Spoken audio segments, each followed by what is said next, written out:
اعوذ باللہ من الشیطان الرجیم بسم اللہ الرحمن الرحیم قال رب اشرح لی صدری ویسر لی امری واحلل عقدۃ من لسانی یفقهوا قولی صدق اللہ العظیم وصدق رسولہ النبی الکریم اللہم صلی علی سیدنا مولانا محمد وعلی آلہ وصحبہ وبارک وسلم وصلی علیہ۔ عزیز ناظرین اور میرے پیارے طلباء و طالبات، آج ہم سال دوم حصہ غزلیات کا آخری کلام لے کر آپ کی خدمت میں حاضر ہوئے ہیں، اور تابش دہلوی کا مختصر سا تعارف، ان کے کلام کی خصوصیات اور ان کی اہم کتابوں پر بیان کرنے کے بعد پھر ہم آئیں گے غزل کے اصل مدعے کی طرف۔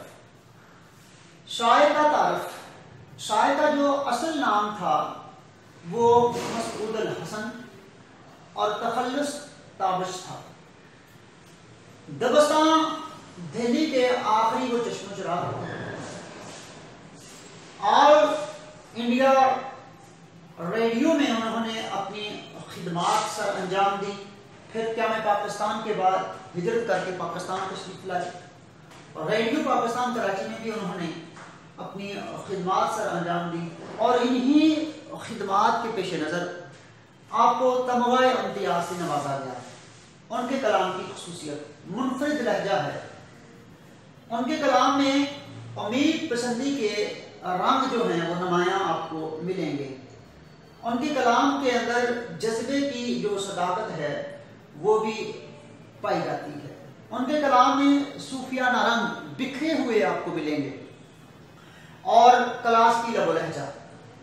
اہم کتابیں جو انہی کی زندگی میں اور ان کے مرنے کے بعد جو بڑی مشہور و معروف ہیں اور بڑی پسند کی گئیں، ان میں سے چراغ سحر، نیم روز، تقدیس، دھوپ چھاؤں، ماہ شکستہ۔ تو آئیے ناظرین اور میرے پیارے بچوں، چلتے ہیں غزل کی طرف۔ سکون درکار ہے لیکن سکون حاصل نہیں ہوتا، ذرا جو دل کو ٹھیرا دے وہ درد دل نہیں ہوتا۔ یہاں ٹھہرا کی جگہ ٹھیرا یہ متروک لفظ ہے، لیکن ہم اسی لب و لہجے میں پڑھنے کے پابند ہیں۔ جی تو آتے ہیں اس کے مفہوم کی طرف۔ مجھے سکون چاہیے لیکن سکون حاصل نہیں ہے، جو تھوڑی دیر کے لیے سکون بخشے وہ درد دل نہیں کہلاتا۔ یعنی جو مختصر یا تھوڑے وقت کے لیے میرے دل کو ٹھہرا دے، سکون دے، وہ درد دل نہیں ہوتا۔ زیر تشریح شعر میں شاعر کو اس کائنات کے اندر ہر طرح کی خوشی، ہر طرح کی نعمت میسر ہے، لیکن باوجود اس کے اس کا جو من ہے، اس کا جو باطن ہے، اس کی جو قلبی کیفیت ہے، وہ اس طرح میں مبتلا ہے۔ وہ سب کچھ حاصل ہونے کے باوجود بھی، وہ سب کچھ حاصل کرنے کے باوجود بھی پریشان رہتا ہے۔ اور دوسرے مصرے میں بڑی ہی خوبصورت بات کی ہے، اور میں پہلے بھی عرض کر چکا ہوں کہ تابش کے کلام میں آپ کو جا بجا صوفیانہ رنگ بکھرے ہوئے ملیں گے۔ تو دوسرے مصرے میں انہوں نے بڑی خوبصورتی کے ساتھ یہ بیان کیا ہے کہ جو میرے دل کو مختصر سے وقت کے لیے ٹھہرا پیدا کر دے، سکون بخش دے، وہ درد دل نہیں ہے۔ لہٰذا وہ اپنے من کے اندر ایک ایسا درد پیدا کرنے کی خواہش رکھتے ہیں جس درد سے اس کو ہمیشہ ہمیشہ کے لیے سکون اس کو مل جائے، اس کی اس طرح بھی کیفیت ختم ہو جائے، اس کی پریشانی دور ہو جائے، اور اسے ہمیشہ ہمیشہ کے لیے قلبی اطمینان حاصل ہو جائے۔ تو شاعر نے اپنے من کے اندر اس خواہش کا اظہار کیا ہے کہ میں چاہتا ہوں کہ میرے دل میں ایک ایسا درد پیدا ہو جس درد سے میں مخلوق خدا کی خدمت کر سکوں، میں مخلوق خدا کے کام آ سکوں، میں لوگوں کے درد بانٹ سکوں، میں ان کے زخموں پر مرہم لگا سکوں۔ شاعر نے ایسا درد خداوند کریم کی ذات سے مانگا ہے۔ عشق سے طبیعت نے زیست کا مزہ پایا، عشق سے طبیعت نے زیست کا مزہ پایا، درد کی دوا پائی، درد بے دوا پایا۔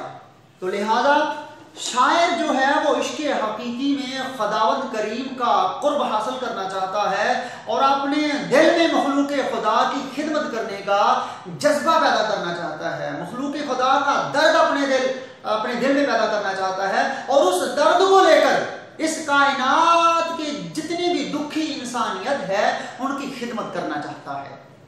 بڑا ہی خوبصورت شعر حوالے کا، کرو مہربانی تم اہل زمین پر، خدا مہربان ہوگا عرش برین پر۔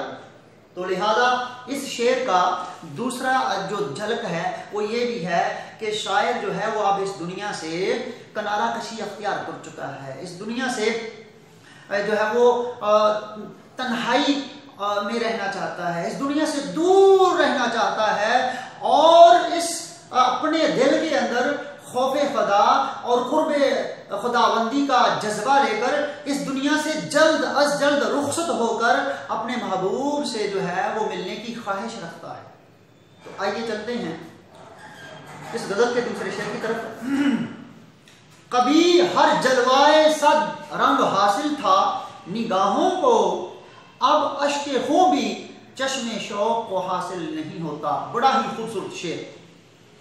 آتے ہیں اس کے مفہوم کی طرف کہ میری نگاہوں کو 100 رنگ کے جلوے حاصل تھے، مگر اب خوں کے آنسو بھی میسر نہیں ہیں۔ زیر تشریح شعر میں شاعر نے اپنے گزشتہ زمانے کی طرف نظر دوڑائی ہے۔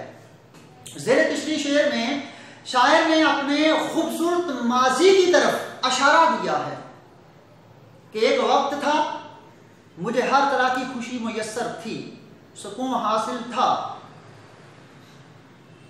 اور مجھے سینکڑوں جو قسم کی خوشیاں جو تھیں، نظارے جو تھے، جلوے جو تھے وہ مجھے حاصل تھے۔ لیکن محبوب کے جدا ہو جانے کے بعد یہ ایک فطری بات ہے کہ جب وقت بدلتا ہے تو انسان جہاں محفل میں ہوتا ہے تو پھر کروٹ بدلنے کے ساتھ ہی، وقت کی کروٹ بدلنے کے ساتھ ہی انسان تنہائیوں کا شکار ہو جاتا ہے۔ ایک وقت ایسا ہوتا ہے کہ انسان مسکرا رہا ہوتا ہے اور دوسرے لمحے کے بعد وہی انسان رو رہا ہوتا ہے، آہو فغاں کر رہا ہوتا ہے۔ ایک وقت ایسا انسان کو حاصل ہوتا ہے کہ وہ اپنی آنکھوں سے اپنے محبوب کی زیارت کر رہا ہوتا ہے، اس کے جلوے دیکھ رہا ہوتا ہے، وہ اپنے محبوب کا نظارہ کر رہا ہوتا ہے، لیکن چند مہینوں یا چند سالوں کے بعد وہی آنکھوں سے اپنے محبوب کے ہجر و فراق میں رو رو کے آنسو نکال رہا ہوتا ہے۔ ایک وقت ایسا ہوتا ہے کہ انسان موسم بہار میں رنگارنگ پھولوں کو دیکھ کر اپنے من کو بہلاتا ہے، اور وہی وقت جب پلٹا کھاتا ہے، پلٹتا ہے، وقت بدلتا ہے، تو پھر وہی انسان خزاں میں مایوس ہو کر رہ جاتا ہے۔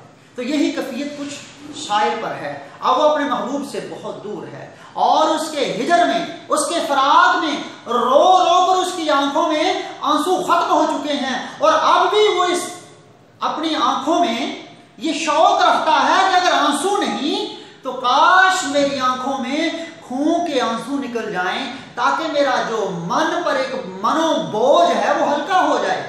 یہ ایک فطری قاعدہ ہے، قانون ہے کہ جب انسان بہت زیادہ رنجیدہ ہو جاتا ہے، غم زدہ ہو جاتا ہے، پریشان ہو جاتا ہے، تو وہ رو کر اپنے من کو ہلکا کرنا چاہتا ہے، وہ چیخ کر چلا کر آنسوؤں کی جھڑی لگا کر اپنے من کو ہلکا کرنے کی کوشش کرتا ہے۔ اشک آنکھوں میں کب نہیں آتا، لہو آتا ہے جب نہیں آتا، تمہارے رنگ پھیکے پڑ گئے نا میری آنکھوں کی ویرانی کے آگے۔ تو آئیے چلتے ہیں اس غزل کے تیسرے شعر کی طرف۔ ہر ایک کارے تمنا پر یہ مجبوری یہ مختاری، مجھے آسان نہیں ہوتا تجھے مشکل نہیں ہوتا۔ عزیز طلباء و طالبات اور میرے پیارے ناظرین، اس شعر کے دو رنگ ہیں، مجازی اور عشق حقیقی۔